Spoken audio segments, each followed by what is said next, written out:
On the left-hand side, the National Museum of Ireland is appearing. The large grey building is a former military barracks from the year 1701, and today one of the biggest museums in the city.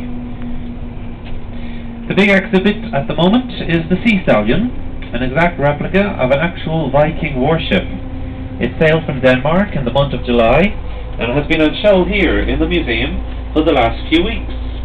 The Sea Stallion is a temporary gift from their friends in Denmark, and it will return to Denmark next year. In the meantime, it's here in the museum.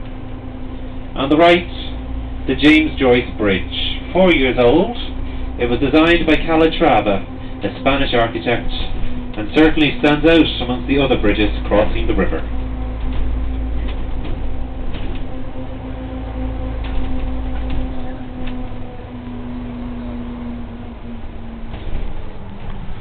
Ireland is famous for its Guinness, but it's also famous for its whiskey, the Jameson whiskey. Here in the city, we have the Jameson Whiskey Distillery, which is behind the buildings here to the left-hand side. The Irish whiskey is unique in that it's distilled 3 times. The Scotch whiskey is distilled only twice, and the American bourbon is distilled just once. The Jameson whiskey, another beverage very much associated with Ireland.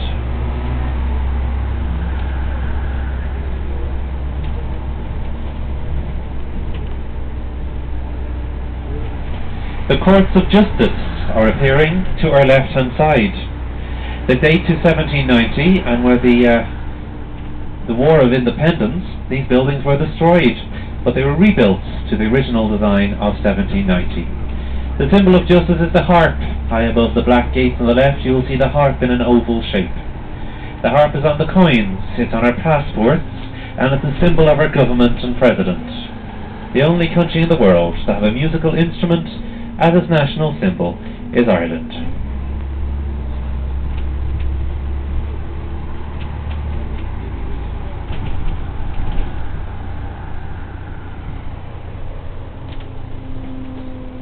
The River Liffey is about 82 miles long, and we'll be travelling up by the side of it now as far as O'Connell Street. Remember earlier on we showed you the Temple Bar, the cultural quarter of Dublin, the narrow streets. Well, Temple Bar is simply across the river from this angle now, the cultural quarter of Dublin. Now most of you are familiar with the Irish rock band U2. Well, U2 own a hotel here in Dublin. It's situated in Temple Bar, and we'll point that out to you now. Now, I say U2 own it. In fact, Bono and The Edge, 2 members of U2 own it. Across the river, the building with the green dome in the centre of the roof, and the green flags flying in front. That's the Clarence Hotel there on the right, owned by Bono and The Edge, and said to be amongst the best hotels in the world. The Millennium Bridge can be seen on the right-hand side now. 7.5 years old, built to commemorate and mark the Millennium celebrations here in Dublin City. A very slimline design, as you can see, and crossing